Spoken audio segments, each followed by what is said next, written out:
Yeah, just give me all of the respect. I use your reverence as a reward. They know that I got the power and they looking at me like the source. Take my throne, boy, stop that. I'm on my hill, can't top that. You take this L, yeah, rock that. You know, I never needed a cosign. Yeah, I'm gon' shine. I rock independent.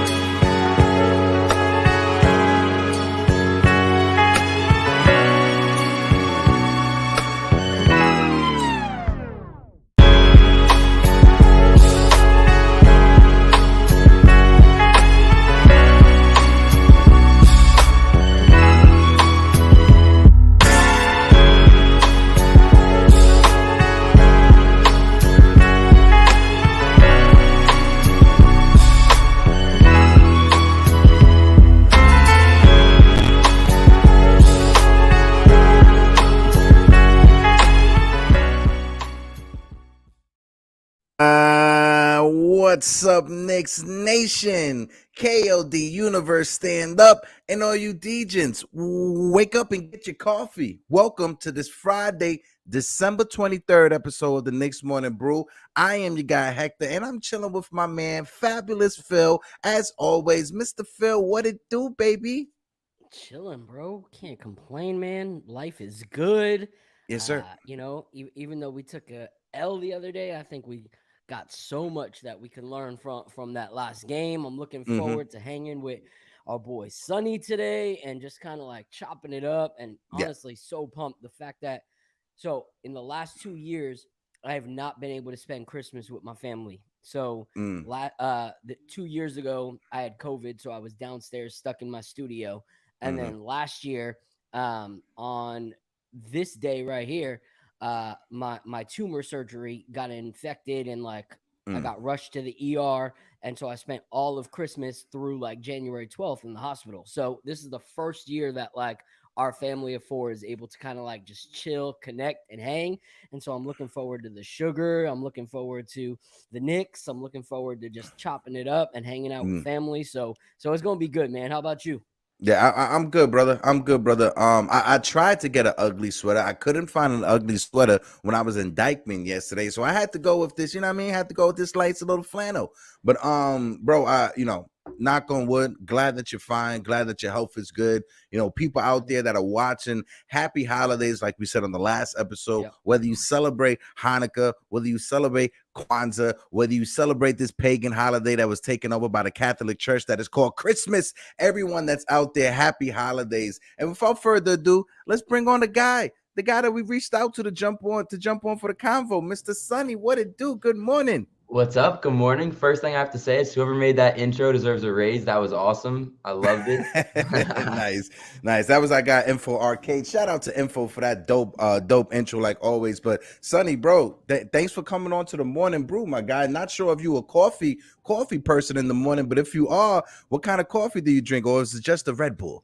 So I'm not a coffee person, but I dabble occasionally. If I'm on the way to somewhere, stop at a Dunkin' Donuts, I'll be with a nice little caramel iced latte with 3 packets of sugar. Nice. That's the same way I go, bro. I'm an iced coffee kind of guy myself. Mr. Phil, he's bougie. Mr. Phil loves his 3 macchiatos, his 5 espressos. He's a bougie bastard. I'm a bougie man. I'm an iced latte with oat milk kind of guy. But that's the thing is, it depends what you say bougie. I can't do the Starbucks with the syrups and the frappies and all that stuff. That to me is just like drinking candy. I don't even taste the coffee. So I want to taste the beans. I want to taste where it's from. I want to taste the richness. So yeah, I'll spend a $8, $9, $10 cup of coffee, but that's just my thing. For me, it's when you bring up oat milk, right? It's to me, it throws me in a paradox because it's the same question. Is water wet? Right? Is oat milk actually milk? Isn't actually milk? You understand what I'm saying? I understand it has nutrients and stuff like that, but Phil, I'll leave that to you. But Sonny, I'm mildly lactose intolerant, bro. What do you listen? What do you we want? gotta watch out for the tum tum. We gotta watch out for the tum tum. But Sonny, bro, let's get your take. Since this is the first time on the show, let's get your take when it comes to this Knicks team. It was an up and down start to the season, but we sitting nice, being a few games over 500. What's your take so far when it comes to this team? I mean, in general, I thought this team. So first of all, when we started the season, I had very high expectations. I thought Randall was going to be better than he was last year. I thought RJ was going to be better. I thought guys were going to take leaps. I was really excited to see Grimes in a larger role, guys like Quickly, all that type of stuff that everyone's been talking about. And you started off the season, and that's not really what we saw. And it became clear to me after the first 2, 3, like I'd say 5 games, that this is going to be a borderline 500 team. And it seemed like that was going to be the case for a long time, honestly, until that crazy 8-game win streak, where now we've jumped up the Eastern Conference standings. But when in terms of the Knicks team overall, I mean, I think this is a solid team. This is one of those teams that's going to beat the bad teams. It's going to put up a fight against the mediocre middle teams, and they're probably going to lose against the best teams in the league. And I don't think that's a bad thing for where we are right now. But I will say it's very disappointing when you have a team that shows that they can compete with the good teams, but then at the end of the day, sometimes they end up losing in some made-up way. I'm sure we'll get into the Raptors-Knicks game, but like that was an example of a game where it seemed like they were competing down the stretch, but all of a sudden 2 bad plays, and now it's a 4-point game with 10 seconds left, and it's game over. Yeah. Go ahead, Phil. Yeah, like just like he was saying, like our expectations have kind of been on this roller coaster ride of like, where are we going to be? Okay, this is good. This is not so good. Like, and so it's kind of been one of those theme park kind of rides, being a Knicks fan this season. But what I did see is like, I'm on Twitter and I'm on Instagram and I'm listening to these announcers, and everyone wants to point out the negative of this Raptors game. But I'm, on the other hand, looking at so many positives of what I saw in that Raptor game. Like, there's so many things that we can take away. And it's crazy to actually say these words because I feel like I'm my own worst enemy when I say these kind of things. But these are obvious points that we could take away that I think our coach or whoever's above him, whoever's made the changes that have been made so far, I think these are tangible changes that we will see over these next few games, which is crazy because it was always obvious to us as Knicks fans, but it seemed to be a blind spot for the coach and all of our actual staff. But somewhere before that, like right after that Dallas game, it's like we started being on the same page in a lot of places with our like staff and our fans. And so I'm hoping that they saw the kind of things that I saw, that I'm sure you guys saw, and that moving forward, we're going to see us compete against these teams that we thought we were going to get smoked by. Yeah, 100% agree with both of you guys and both your takes.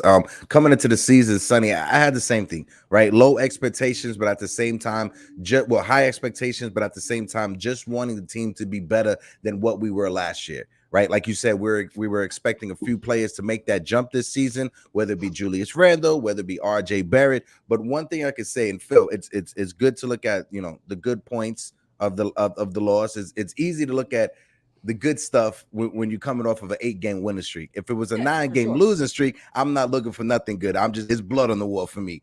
But when you look at this last game against the Raptors, a big thing that stuck out was Mitchell Robinson leaving the game and not playing for the last 7 minutes, right?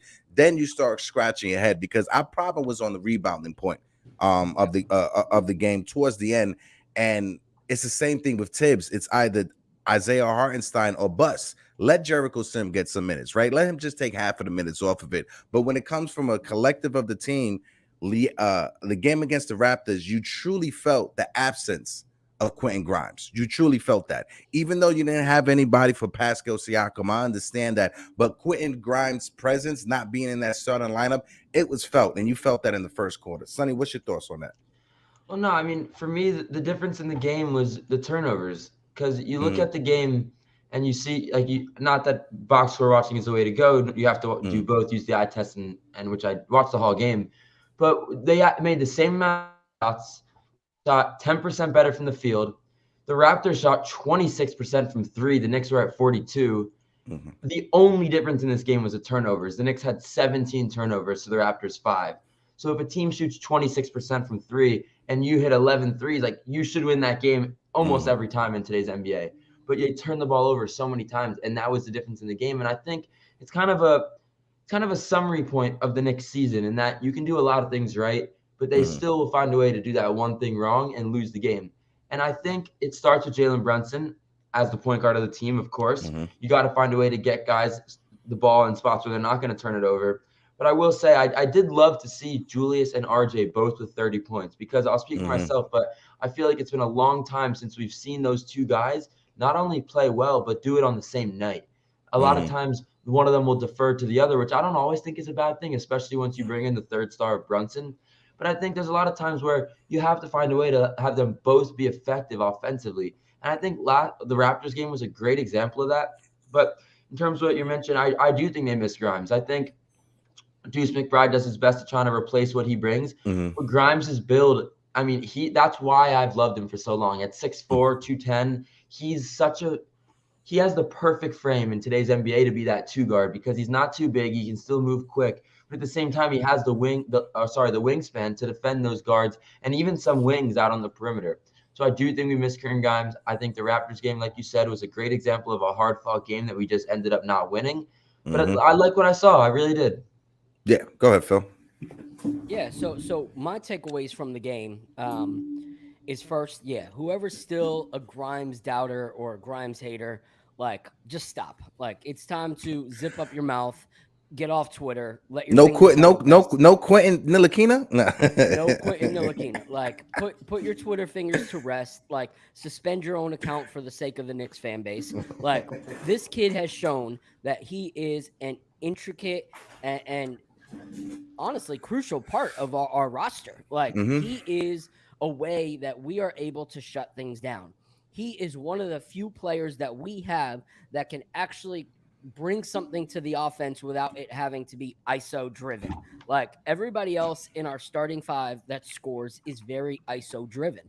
And Quentin Grimes is one of the only guys that will run off of the ball, which is the things that we loved about the Allen Houstons and the John Starks of our era, was that they were off the ball kind of players, which you see thriving in a lot of other teams. And so that plus his defense were definitely missed. Like, Grimes is a very important part of our roster. And being that we had to have other pieces like step in, like, the problem was not that they didn't play good, because McBride did, what he could, but you have guys like Rose that aren't really getting sufficient minutes at all, like now coming into the roster after being on the bench for so long, and we're expecting him to make impact plays instead of like just dead minutes that he typically plays now. And so that was just not good.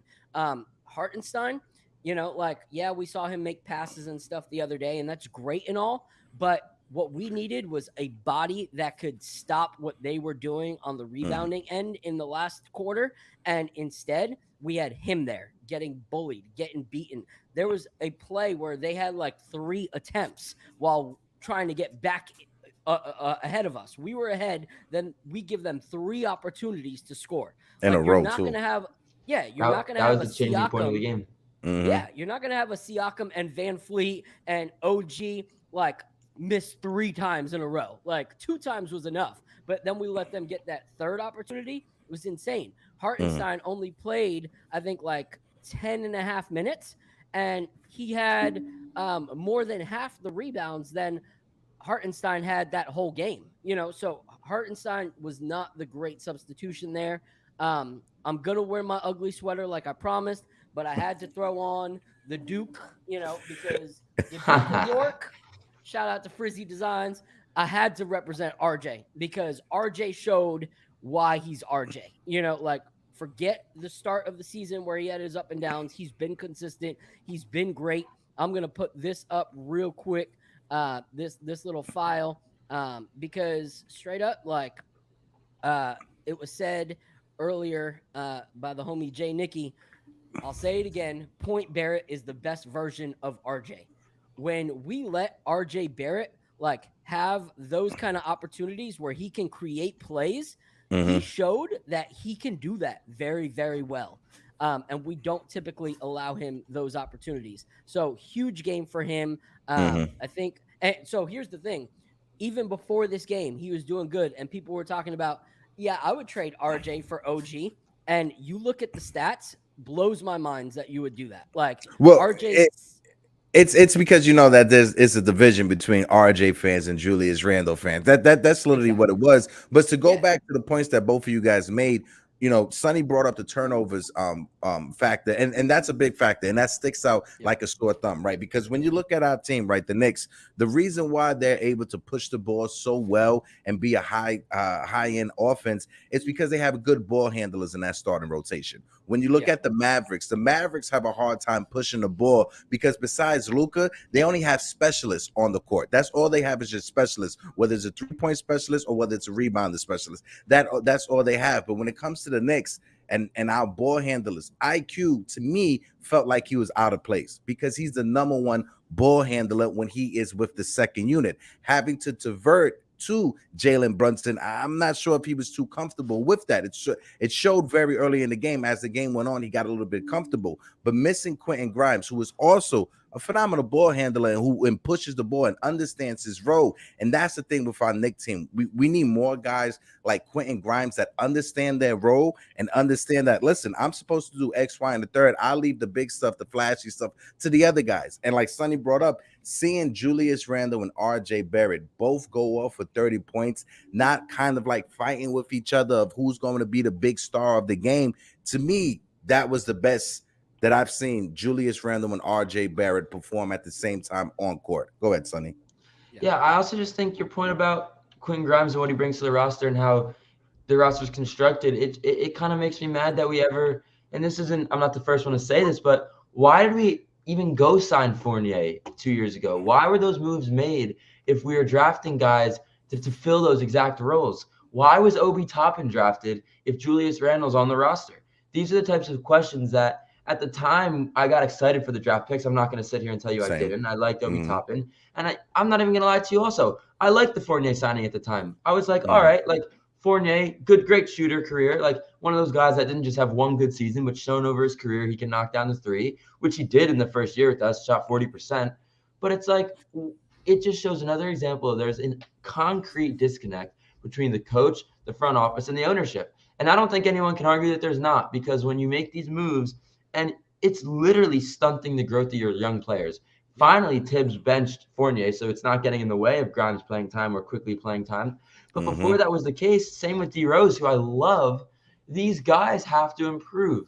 And if you have guys on the roster that are veterans that want to get played, because if they're not going to get played, they want to go somewhere else because they want to sign another contract or maybe even 2 more contracts, depending on how long it is, it's not good. And it leaves you in a scenario where you feel like you're in this middle of the road. Because as you both know, and as I assume you've been watching the NBA for a long time, you can't have empty roster spots. Like you can maybe get away with 1 or 2 if you're a really good team.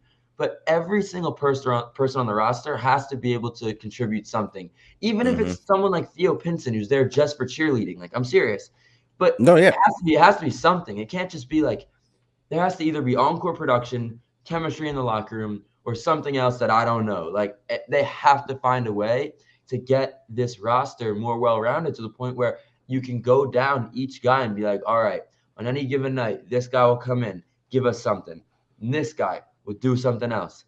They have to be able to give us something. And if that's not the case, then we got to find a way to get these guys off our roster that aren't playing and bring in guys that can contribute. And I think once that starts to happen, once we see, like I said, guys like Fournier leave, once we see guys like, I like him personally, I know he's there just because he's Brunson's friend, but Ryan Arcidiacono is giving nothing to this team. And I really do like him, but Svi Mikhailuk, nothing to this team. Like, they have to find a way to get these guys at the end of the bench either more involved or what Tibbs did, to be fair to him last game, go to a shorter rotation, 8, 9 guys, which I think is stupid in the regular season personally. When the playoffs come, if you want to solidify the rotation, great. I think most great coaches do that. But you need to have at least 10, 11 guys, I think, in the regular season, or else guys are going to get tired. And I think we saw it at the end of the Raptors game too. If they had played Cam Reddish 10 minutes and let some guys have fresher legs, or where's Trevor Keels at? Like, what are these dudes? What Farron Hunt? Like, what are these guys doing? I know he's not fully on the roster anymore, but these guys that I thought could contribute, young guys that could grow into a role. Once again, I don't work for the team. They have scouting guys that get paid way more than I do to do anything. They should be the guys making the right decisions. But it seems like there's some disconnect. But I will be clear. We're all saying this. I'm saying how there's a disconnect, all this stuff going on. We're the 6th seed right now. And not only are we the 6th seed, we're like 3 games out of the 2nd seed and 4.5 games back from 1st. And I said it 10 games ago. and they proved me right.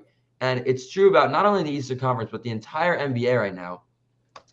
If a team wins 7 out of 10 games or 8 out of 10, like we did 8 in a row, you're instantly in a way better seed than you were because of how close the race is. It's not like a situation where you're fighting to claw up, like you got to win 5 games to pass one team.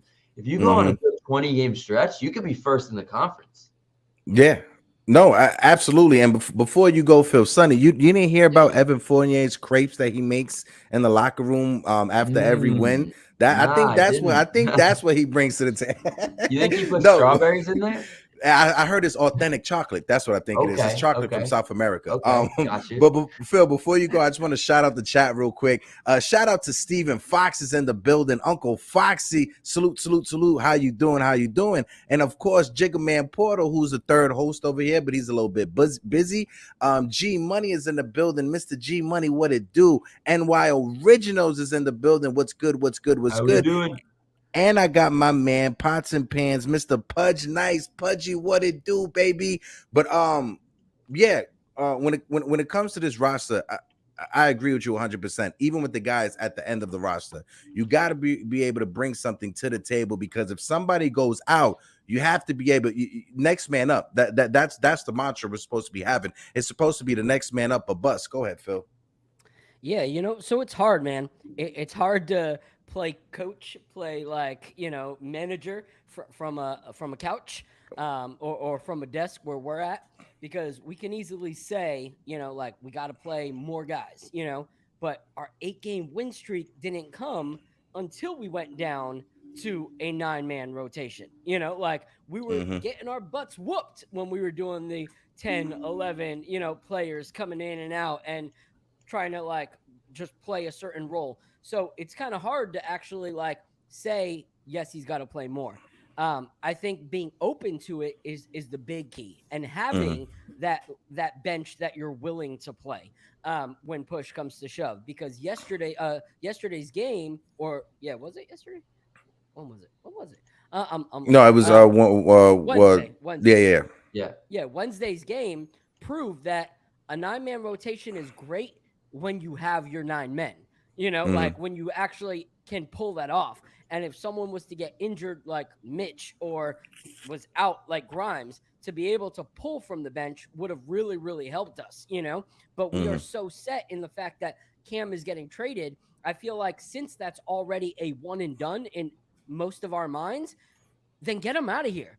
Get someone that we can actually play if we need something like that, so that we don't lose in the final minutes because our guys are exhausted from a back-to-back. Him and Fournier being on the bench really does us no good right now, because we can't pull them when we need them, because we don't want to screw up a trade that might be happening. The sooner we can move that, the better. As much as I love Cam, let's get it out of our mind. Cam is never going to touch the court as a Knicks fan unless they're doing something astronomically strategic that even blows Cam's mind right now. And they have some secret plan for him. He's gone. And that's what's upsetting, because yes, the team is playing beautifully now. I'll take this over anything, but at the same time, Cam Reddish just being tossed to the end of the bench. These trade rumors, I'm not sure what we're going to do when it comes to trades. Sonny, I was talking on the last show, and Phil was calling me a hater for this, but I was talking about the roster. And when you look at the roster, to me, the odd man out when it comes to the rotation, it's Obi Toppin, especially now with that injury. Hopefully when he comes back, it doesn't affect him that much when it comes to his movement, his lateral movement, but it's a leg injury. And you always have to be concerned when it comes to leg injuries, especially from guys who are known as high flyers. What's your take on the Obi Toppin injury, and where do you think this team is going to go when it comes to trades and upgrading this roster? Well, in regards to Obi Toppin, all I can do is keep thinking back to the last, 9 games of last season, where everyone else was benched. It was him in the quick show. It was just them two going crazy.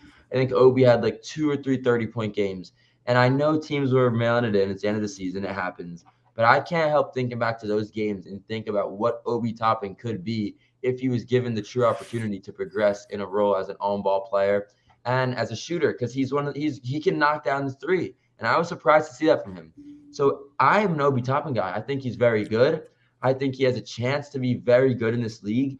I don't see it with the Knicks, or at least with Julius Randle on this roster. And I think the injuries are never good, but for him specifically, the injury could not have come at a worse time because everything he had built up, which wasn't a lot, he only played 17 minutes this year. Tibbs hasn't really been going to him, but everything that he had built up in those 17 minutes pretty much is out the window now because they're going to bring him in and they're going to try to ramp him up. And if he doesn't play well when he gets ramped up, he's not going to play. And as unfortunate as that sounds, I think you agree that if he comes in those first 2-3 games in a few weeks from now, when he comes, like, what do they say, 2-3 weeks when he comes back from the injury, like, he's not going to play because he's already only playing 18 minutes when he was fully healthy.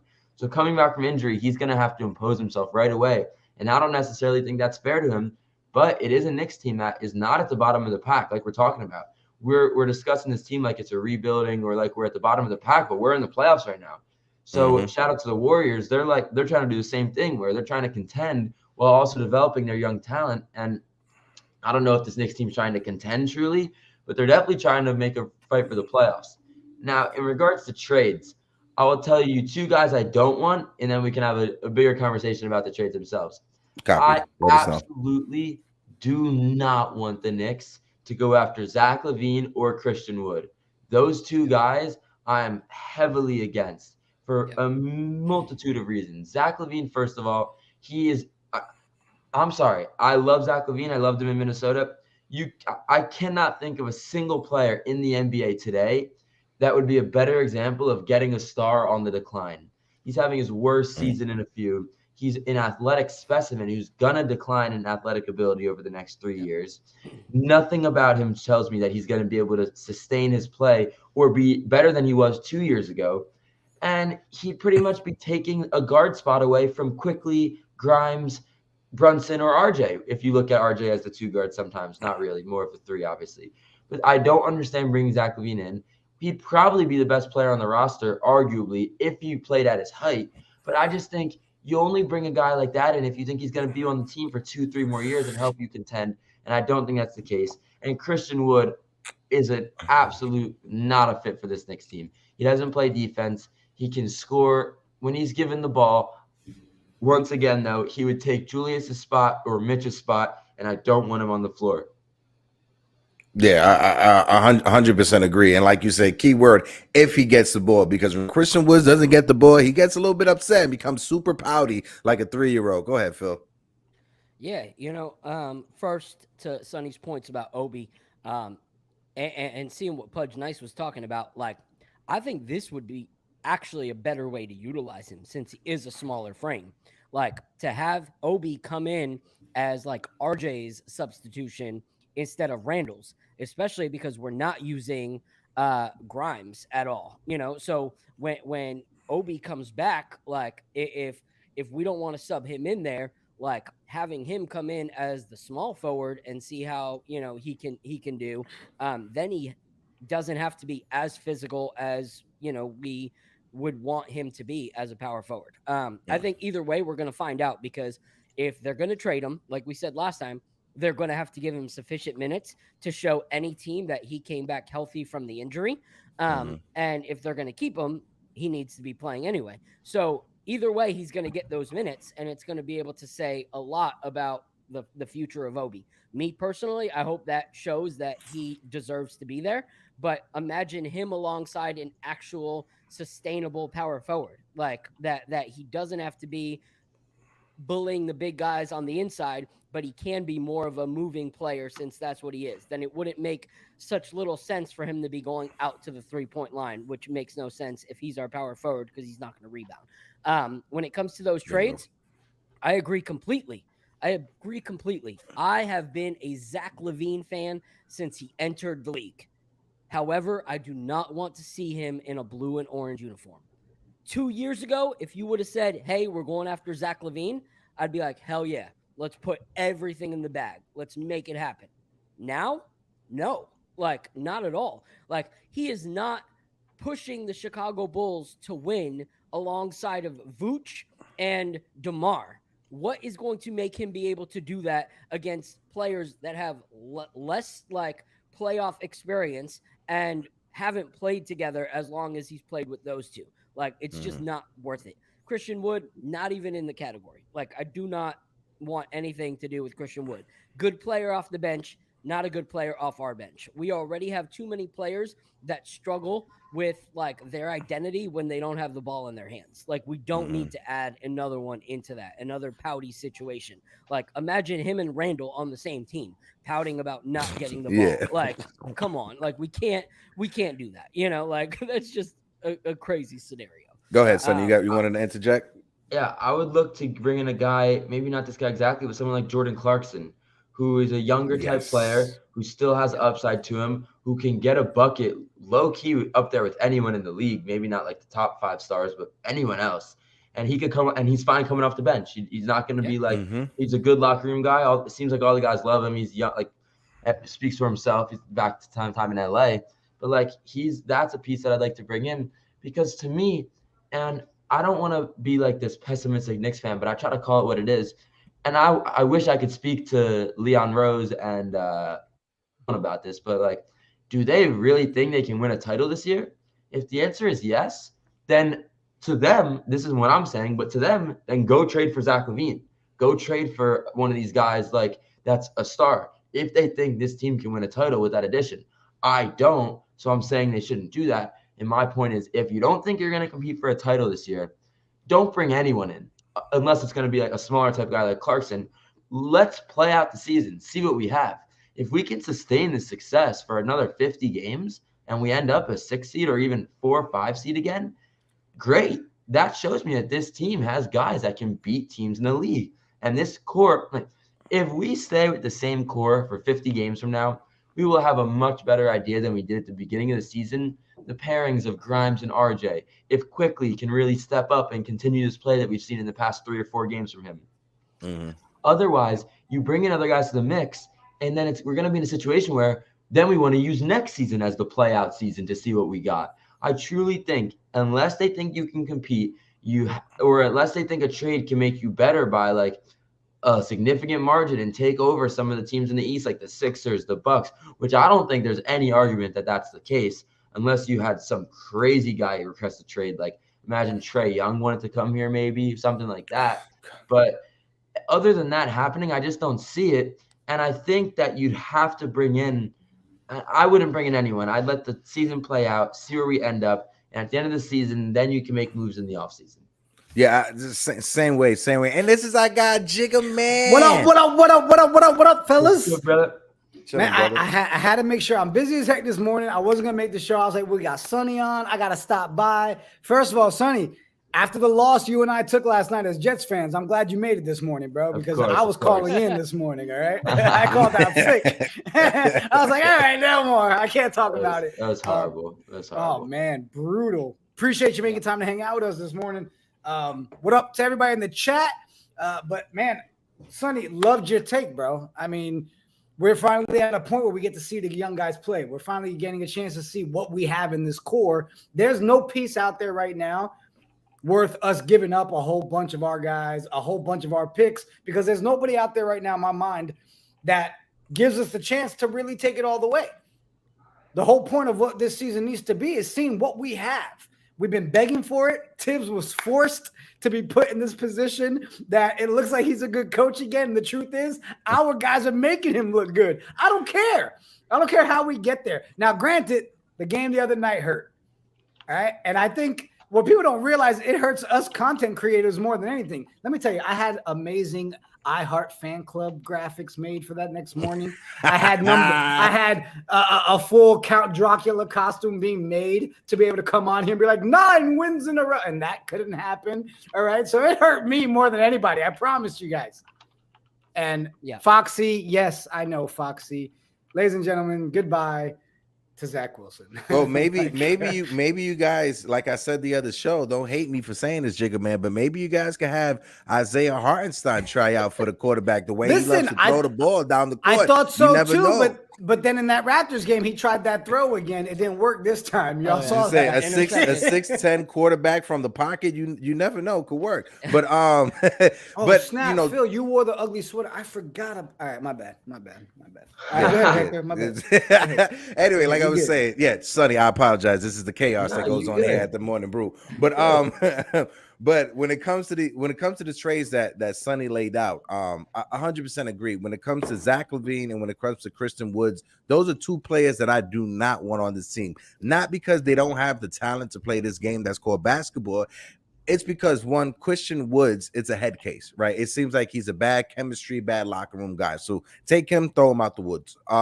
When it comes to Zach LaVine, it's the fragile nature of his knees and of his body. Zach LaVine right now, and I hate to say it, at this stage of his NBA career, the man walks around looking like the operation board, right? Because that's how many injuries he done had since he came into the league. I love Zach LaVine, even when he took over that dunk contest and put himself on the map and people realized who he was.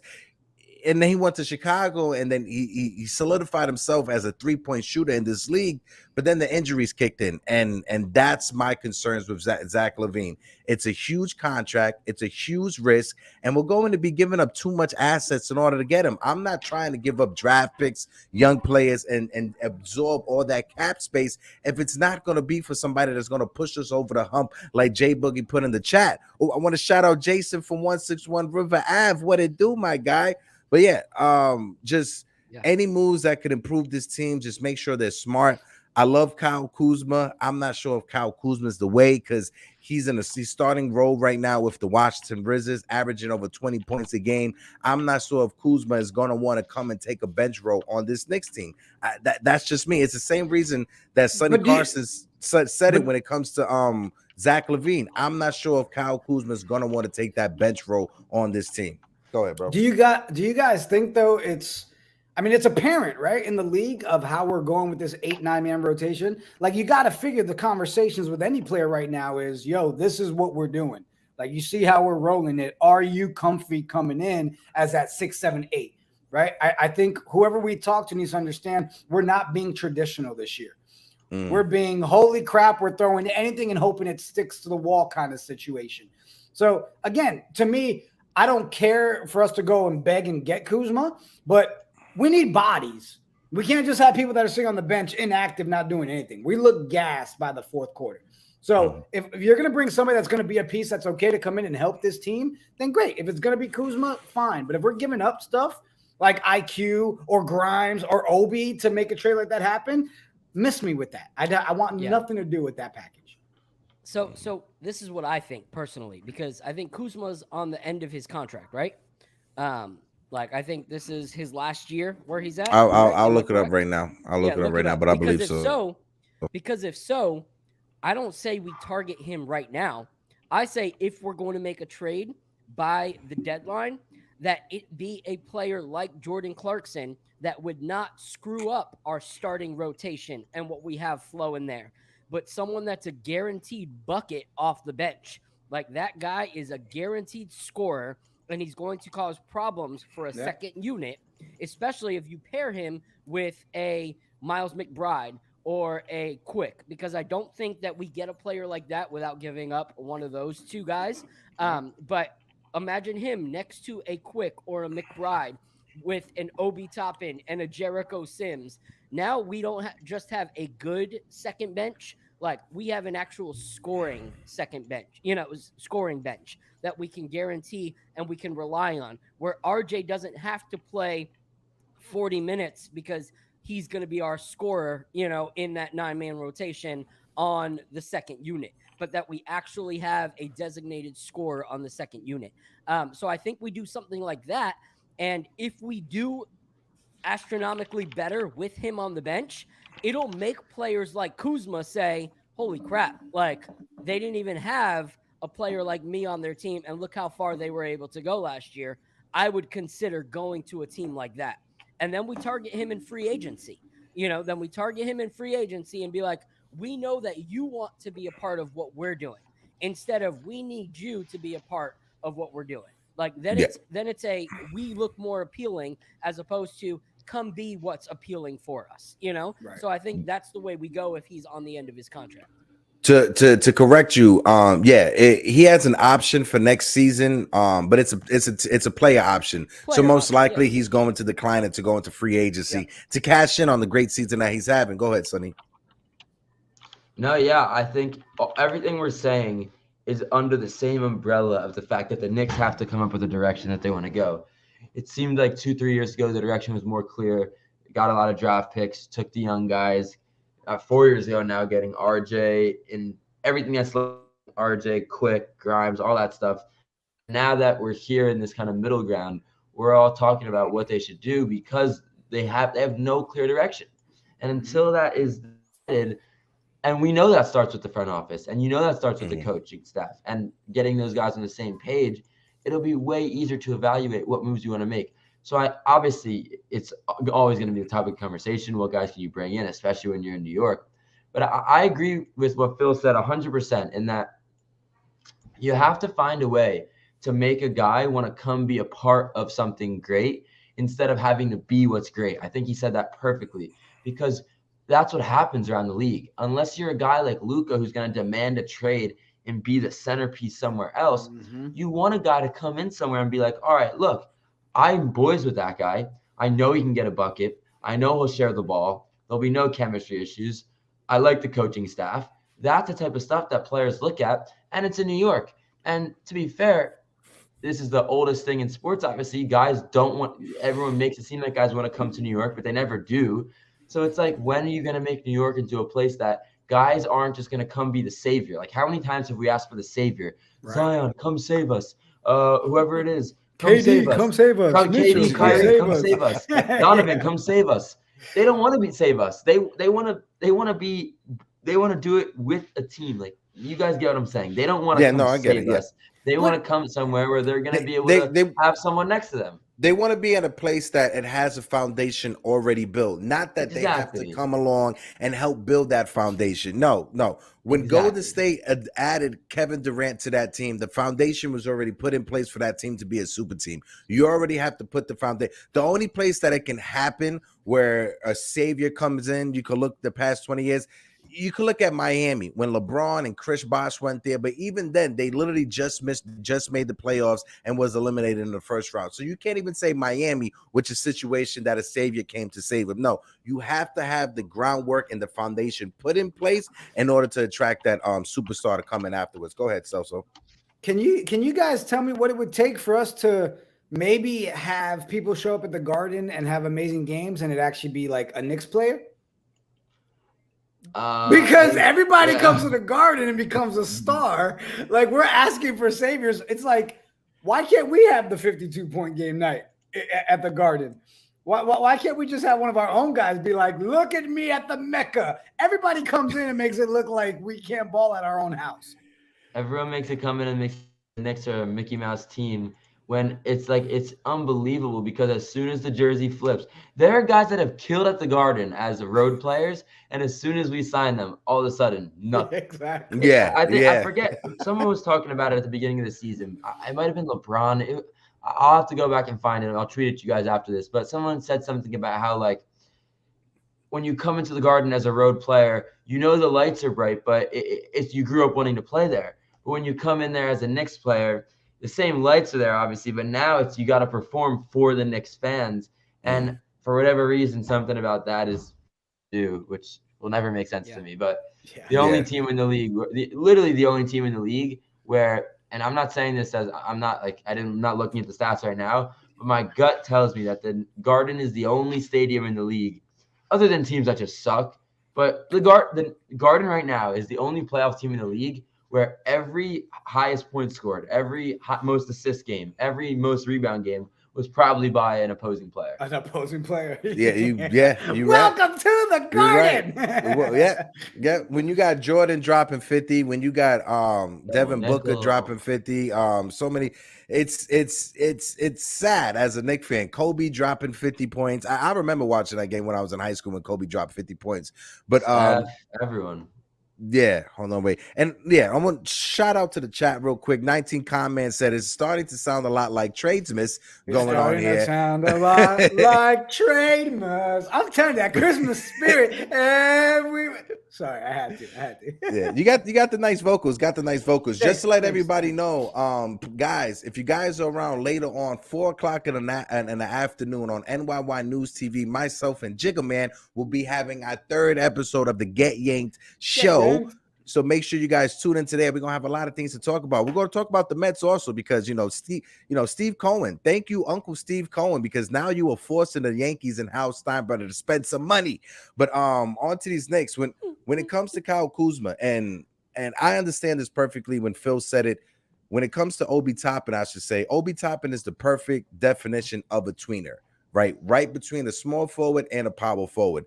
If there was a situation, or we can figure it out how to play Obi Toppin at the small forward, I think that we can solve our problem internally instead of going out and trying to trade for some bodies.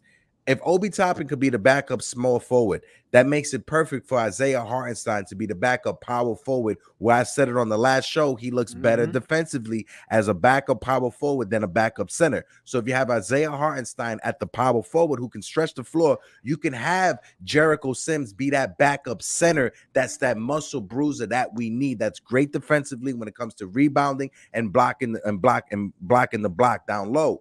So I think that we can solve this issue internally instead of going out there and just blowing all of our draft picks on a player that's probably just going to be with us for one season. Yeah. No, I agree. And I think that's the biggest thing about Obi, in that he can't guard the 4. At least I haven't seen it yet, especially not the 5. So obviously you have to play both sides of the ball. And I think you're 100% right. I like Obi. I like what he brings, but he has not shown me that he can stay in front of these guys that are a little bigger than him. There are guys in the league that can, like the best to ever do it, in my opinion, Draymond, a guy at a small size who can somehow guard the Giants, but he's clearly not that, and that's fine. So we have to figure out, like you said, listen, the NBA, you're never going to draft a guy, have him come in, let me be clear. You're never going to draft a guy, make a game plan for him before the season, and it's just going to be the perfect game plan for him for the rest of his career. Oh, bring look, a guy. perfection. Yeah. Oh, look. Yeah. Oh my God. He does exactly what we thought he was going to do. No, it might be close, but that's never going to happen. You have to bring a guy in and adjust to his talents, adjust to what he does well, and also adjust to his weaknesses. Specifically here, what we're talking about with Obi and his inability to guard the 4. You have to adjust so you put them in better spots to succeed. And right now, it seems like the Knicks are trying to draft guys and just throw them into the exact role that they defined the day they were drafted. No, that never works out. You have to find a way to get these guys into better positions to succeed. And that goes back to one of the first things we said on the podcast, and about how point RJ is the best form of RJ. How many times did we see him last season? Literally, tell me if I'm wrong, stand in the corner like this. Oh, just waiting for a pass. Like you could play a drink. You could play a drinking game doing that. Literally, like, what was the point of that? That's not the best way to get RJ involved. So I like what I've seen from everyone on the team, but I still don't like what I've seen from the coaching staff. I really don't. Yeah. Agree, Sonny. And to your point, to Sonny's point, 95% of players in that position will never be a Draymond Green. That dude is a rare breed. Like, you're looking at, like, the last time we saw a forward like that was Anthony Mason, who could dribble, facilitate, set picks, bully down low. Rest in peace to the legend. And he was a legend for the Knicks. There's very few players that will ever be like that. Finding a player and going, okay, where is his strengths and where's his weaknesses? Like, as someone who currently lives in Florida, I saw Aaron Gordon go from he's not doing good anymore in Orlando because they wanted him to be this one-trick pony, to him going to Denver, and now he's looking like a stud in Denver. Lights out. He's hitting threes, he's playing D, he's taking charges, he's getting blocks, he's running back and forth with the opposition. And in 3 years, we've seen Obi Toppin develop a three-pointer that took 7-8 seasons for Aaron Gordon to develop, yet we're still not giving Obi any credit or any possibility to grow. So he could be that kind of player if our team allowed him to flourish and grow. And whether that's on the first unit or second unit, I think if he went to a small forward role, that would be great. But transitioning, I want to start with you, Sonny. Let's talk about some high points and low points of what we saw and how we can learn from those from that last game, because I feel like there's a lot we can take away from that last game. Well, the low points, as I mentioned in the beginning, is just the turnovers. You had 17 turnovers to their 5. You have to take better care of the ball.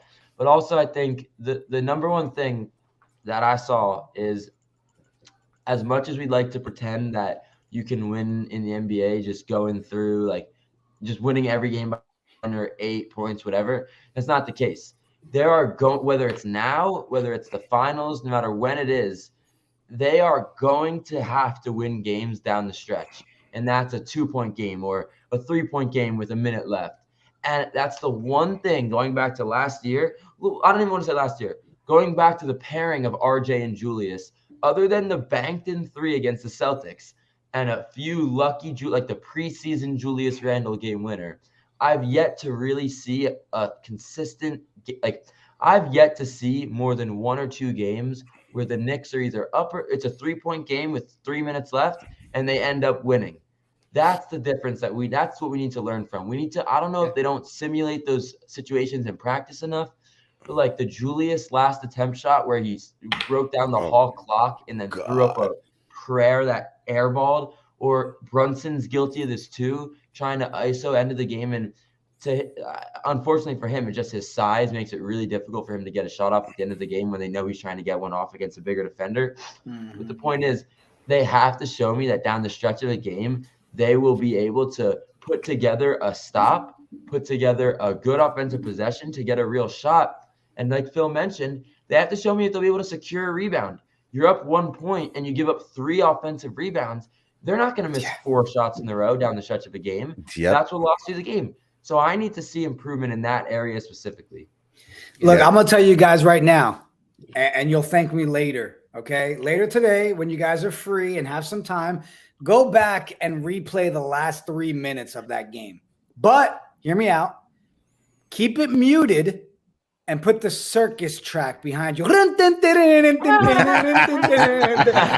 I mean, literally from the random shot to, just everything. I was sitting there, I was just like, what the hell is going on? And I'm telling you, it makes for a great moment. Pour yourself a drink and just, you'll feel so much better about yourself. All right. Responsibly. If you're gonna play that music, be responsible. Don't leave the stove on running while you're playing and drinking. No, we don't condone none of that. But no. But I wanted real quick, because I got to get out of here real quick. Go back to the Obi conversation that you guys touched on, Phil. I feel like from a fan base, we're at that point, right? He's been injured, so it's so quick. We've needed somebody to say we want to get rid of and throw away. Right. So that's been the one right now. Everybody's like, well, yeah, just trade Obi, let it go. He's not going to be able to live up to it. I'm telling you guys, I have a feeling Obi's going to come back and look decent. I'm an Obi fan, but the reason I think so is because everything that works in Tibbs' favor seems to be happening in the NBA for us this season. Right. So something's going to happen where Obi's going to come out. He's going to find his spot. He's going to play well. And then we're going to have more questions again on, okay, who do we grab? What do we do? I'm still a big fan of, let's stop thinking that we have a traditional team. We don't have your usual, here's your 5 guys, here's your point guard, here's your shoot. We don't. We've got a group of young guys that we're going to keep throwing in there at all different times and hope it works. Yeah. I think Obi is going to be a big piece for us. Yeah.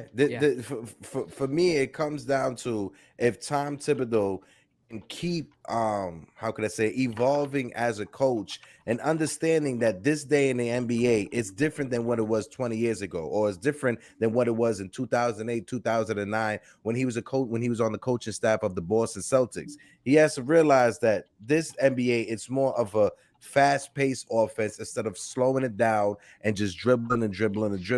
If Tom Thibodeau can keep adjusting to his young players on the team, I think this team has a bright future going forward. Ultimately, it's going to come down to the front office and to Tom Thibodeau. One thing I can say is that finally, It's been 3 seasons. This is season number 3 that we have this front office and Tom Thibodeau, as our coach. It's surprising to me that we haven't fired anybody within these 3 seasons. Normally for the Knicks, their MO is we rock out for 2 or 3 seasons. If nothing works out with that coach or the front office, you fire people to bring in the new regime to start all over. We're showing that this front office and this team has some consistency to it. Is it where a lot of us fans want it to be? No, but the bar is on the ground when it comes to being competitive when it comes to this team, and I think our future is just looking bright. Yeah. And so before I, talk about the game, I know, Sonny, you've been with us, and I don't want to keep you longer than you have to be because I know you got things you got to get done today. So would you mind plugging where people can follow you? They can continue to watch what you're doing and, stay in touch. Yeah, and you have your own Knicks post game that you do on the Knicks Spaces, right? So let everybody know where they can find you after Knicks games or whatever endeavors that you're working on in the future. For sure. So I do a Knicks game. We haven't done it in a few games, actually. We got to get back on it. But a post game over there with the guys at U Stadium. So I'll do – and I'm also starting back up a podcast over there. So you can just find me on Twitter at Scarton Radio, just Carton Radio. And I'll be posting all updates, anything there. And I have the YouTube channel, same name, that I'll try to be uploading more as we go. But just been trying to get some Knicks stuff out. And like I said, follow me on Twitter, and you'll see updates on everything. Yeah, and you have it in your bio on Twitter, a future sports something. When it comes to this industry, when the sports industry, where do you see yourself? Do you see yourself? Because I think on the radio that you got that radio voice, bro, and it was great breakdowns, actually painting the picture for the fans that are listening. But where do you see yourself in this industry going forward, brother? No, I appreciate that, and like you mentioned, obviously with pops and radio, it's doing where I've got the most practice, but I've always grown up, I never settled on radio. I always thought, not that it's not, obviously radio is awesome, but I thought there's some maybe bigger things out there, or maybe broader. I don't have to limit myself to just being a radio host. So I love that you mentioned that, by the way. I thank you. So I love that you caught that in the bio, because that's how I really feel. Future sports something, whether that is media or executive role, something. I love being on camera, but I haven't made my mind up. And I think TV, radio, something. And also, this is another topic, but you guys can call me crazy. I feel like there's something out there regarding media and sports in general that hasn't been discovered yet or hasn't been explored yet. So my goal the next 5 years in my career, my goal throughout college is to figure out what that is. So when I do, I'll let you guys know, obviously. But, we'll clip this part right here, guys. Yes, when Sonny has that moment, we're all like, yo, that fool was for real. Bam! We got the clip. Exactly. So you're going to have his Dr. House moment. Exactly. So not stuck on radio, but definitely something sports media. And I appreciate you guys for having me on to talk everything. It was a pleasure. Sonny, man. Whenever you want me back, let me know. I'll be back. No, but listen, whenever you want to come back on, we normally tell this to our guests, but I'm going to tell you this because it was awesome having this convo. It's an open door policy, Sonny. So anytime you wake up in the morning, you get that coal out your eye, and you're like, you know what? Let me join the guys from the Morning Brew. You're more than welcome to anytime. Yeah, but here's the problem, Hector. He's gonna find out that I'm starting a Jets therapy show, and he's never gonna want to be on any show but the Jets therapy. All right, but Sonny, in the chair like this, doctor. But Sonny, honestly, I got to tell you, you actually helped Jiggaman out so much today because you're probably one of the only guests that we brought onto the show that's an actual Jet fan. Shut up! Yeah, Sonny, how you doing? Right? Okay, that's way worse than me. He's got it on his phone. All right, that's it. Kick our guest out of here. Get him out. Wait, Sonny, that's so sad. I feel I'm being serious because I get upset when the Jets do something, but Zach Wilson throws a pick and he's like. You know what, bro? It's even worse. We're at the point now where it just burns on its own. Every bad play, I'm like, oh. Yeah, it's got a spell attached. That's hilarious, bro. Yeah. Awesome. But Sonny, brother, I appreciate you for coming on, bro. Much love to you. Can't wait to hear you on the fan again. And whatever you have in the future, if you need some place to come promote it, you're more than welcome to come here to promote it, bro. I appreciate you guys. Stay good. If you ever need anything from me, let me know. Always answer DMs. Anything, hit me up. And I can't wait to see you guys again. This was awesome. Yeah. Appreciate you, bro. Peace, Sonny. Peace, Sonny. That was our guest, Mr. Sonny Carton, who took time out this morning to come Hector. talk to with us. What's up, bro? Con? I want to start a Knicks Milk Carton pod and highlight the missing bunnies and players.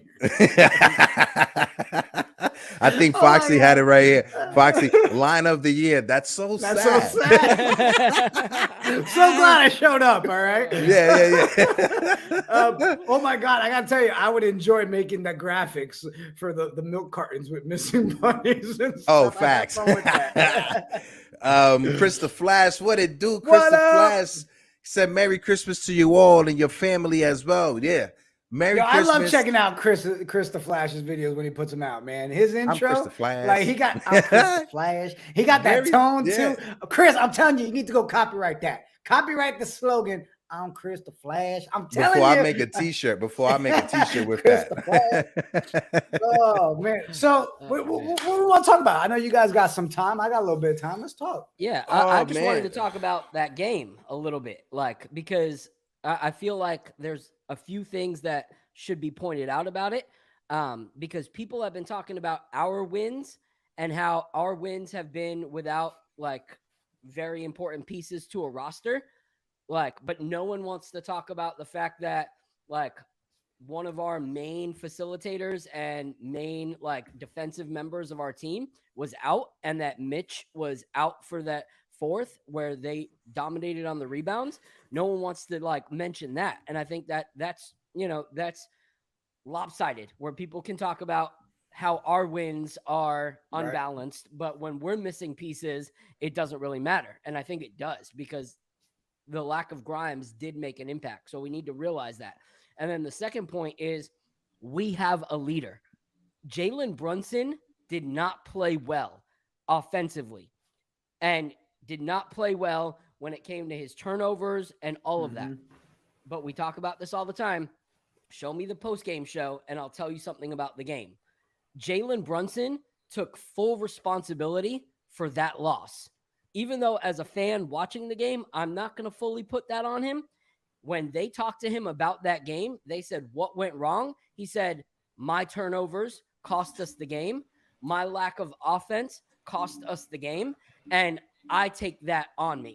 And they're like, what about? And he's like, no, it's on me. Like, I normally drain those shots. I didn't make any of them. I gave way too many turnovers and gave them points. It's on me. And you love to see the ownership, you know, taking responsibility. Yeah. In an NBA where so many players are just like, well, our team crumbled, or we didn't do this, or so-and-so didn't do that. Right. He the did refs. not point out anything about Randall's missed shot. He didn't talk about Randall ball through his legs. He didn't talk about anything except for what he did. And that means that we have a leader going forward in this season and moving forward, and we can build a team on that kind of leadership. So I think we go in and we battle on Christmas Day. But I think that loss taught us a lot, and I don't take it as a bad loss at all, because even though they have a losing record right now, their team is not a losing team. Like, you're gonna see them have a huge change. Like, they'll regroup.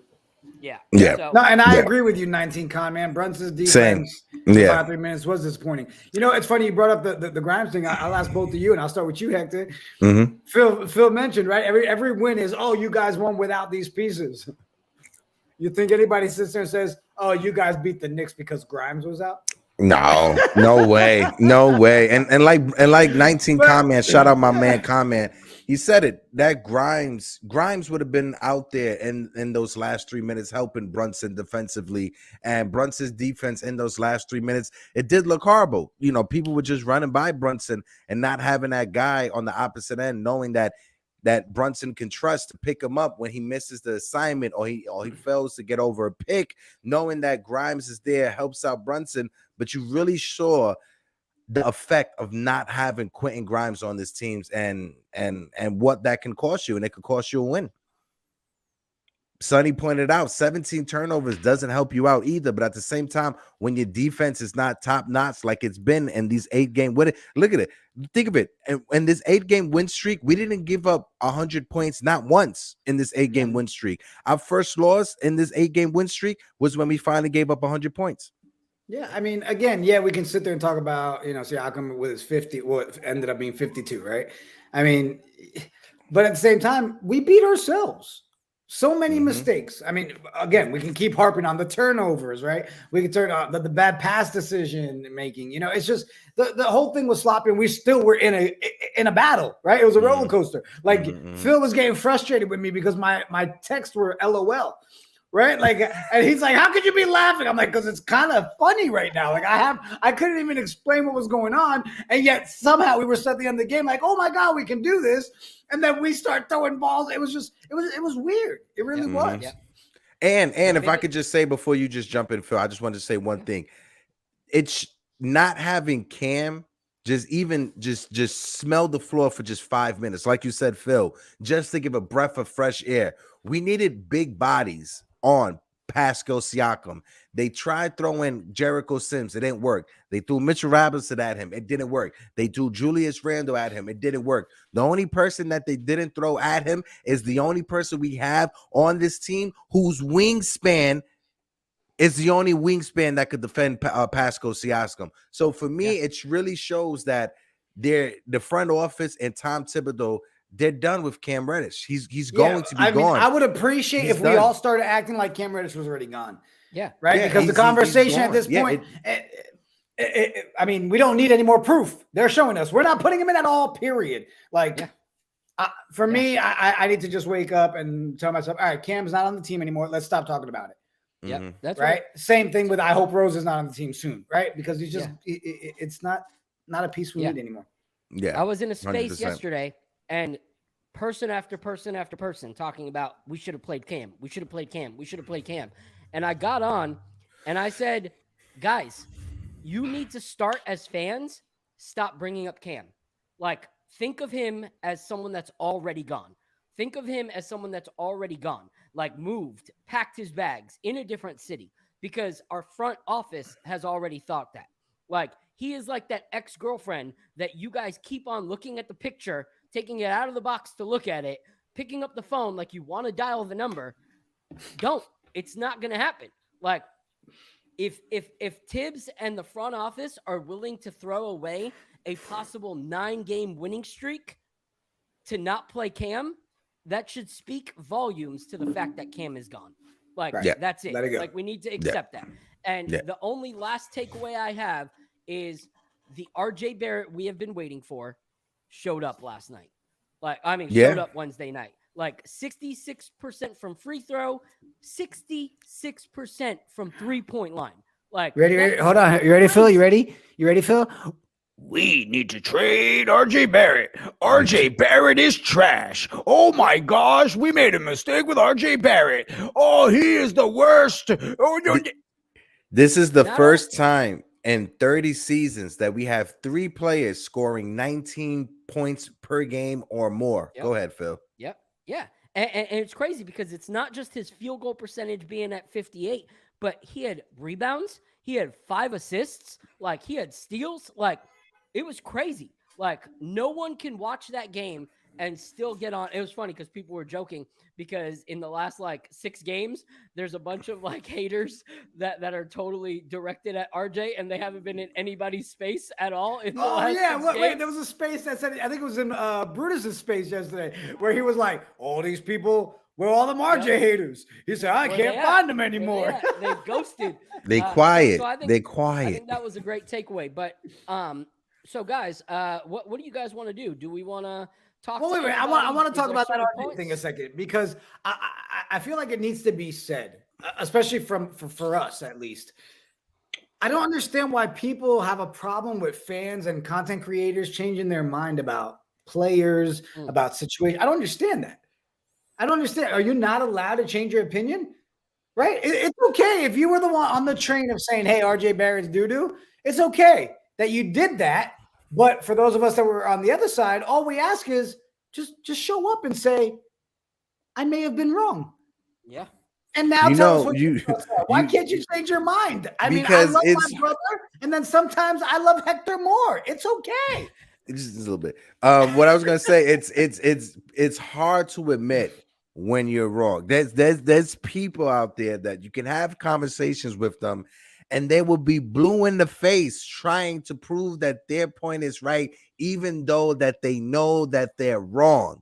Right? That's just what it is. Like for me, for instance, if you catch me in a spot, right, where I said something earlier and you point out that I'm changing my pivot, I may be one of those that just be like, I don't know what you talk about, mister. I don't know what you talk about, mister. I just minding my business. I don't know what you're talking about. See, I think like Jigga said, you got to be willing to like change it because, like even me, I have to be willing to pivot. Like we have to be willing to pivot. Like the other day, I straight up thought that Hector was nothing but a hater. And but I own that. Yeah, he owned that. And today I have to retract and be like, all right, I love my mans again, so you got to be willing to pivot, like you got to be willing to pivot. But a lot of I was waiting for that insert to be like, well, he's not a hater today, but he's still a loser. And then the loser pop up on the screen. I was waiting for that. No, man, full 180 this episode, full 180. No, but when it comes to moving forward, and we got a game tonight against Chicago, so hopefully we bounce back and we take this dub, giving us momentum going into that Christmas game against the 76ers, which we better win. But Knicks fans, when it comes to this 8-game win streak, right? Over the past 30, 40 years, the Knicks have only done the 8-game winning streak 4 times. Know that. And just know that. Take that fact and enjoy it. Put it in your pocket and enjoy it. On top of that, the fact that we got 3 players in that starting rotation that's averaging 19 points per game or more, it's amazing. And if RJ steps it up even more, is take that 19, throw it out the window, and it's going to be 20 points per game or even more. So what we have right now is great. Let's enjoy what we have. This is building blocks for the future. As long as we're able to show that this franchise can be competent, can show some level of consistency, that's all I would be happy about. I said it earlier when Sonny was on. I'm happy that within these 3 seasons that we had Leon and Tibbs and Julius Randle, that we haven't fired anybody. This is the first time that you got a coaching staff, that you got a front office, that you haven't fired. That you haven't fired after having a bad season. Go ahead, Phil, before we dip out, because Jiggaman just left because he handles the important meetings. We're just the faces here that talk the mess. He handles the important stuff. But go ahead, Phil, close us out, bro. Yeah, I'm just gonna say, going into this Christmas game, we got to play hard. We are just right behind the 76ers. And matter of fact, depending on their game tonight, we could actually be ahead of the 76ers because they go up today against the Clippers. So if the Clippers can beat them, then because Philly lost their last game. We're still tied with Philly, right? Yeah, if I'm not mistaken. So I guess it's like they're like 0.4 or something like that, like you said on the last show. Exactly. Copy. Yep, 0.4. And so if they lose today, then it's pretty much us neck and neck with them. So that game is important. Like we could end up in the 5th seed by the end of the week. Like that's crazy, So we got to play hard. And if we win that game, no one can talk about how a team without stars can't beat a team with stars, because they got those 2 there, so let's see what happens. I'm hoping for a win. I'm hoping to see the same kind of RJ. I'm hoping to see, apparently there's still talks that Grimes might not be back in the rotation. So I'm hoping we find something to fill that spot, to shut down Harden. But I'm looking forward to the game, man. And I'm looking forward to celebrating with the family over some, spiked eggnog and a Knicks win. Nice.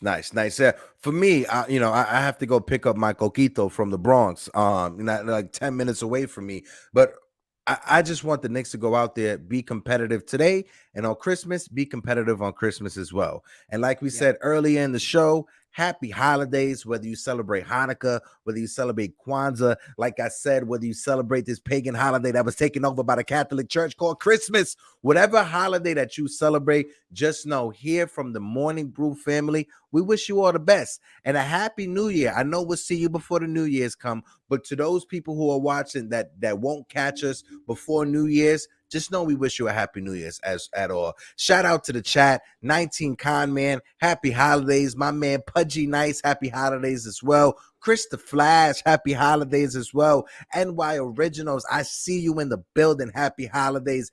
And of course, the uncle himself, Uncle Stephen Foxy, line of the year. That's so sad. Appreciate you, Uncle Foxy. Phil, take us out, baby. Yes, so thank you all for tuning in. Sorry we didn't get to an open panel today. The conversation was just too good with Sonny that we had to keep it going. But we appreciate you guys. You guys have been a blessing and a gift to the Knicks Morning Brew so far. We hope that we have done the same for you guys. And so God bless. Celebrate what you celebrate. And until next time, let's get that dub tonight. Let's get that dub on Christmas. And we will see you guys soon. Blessings. Peace out.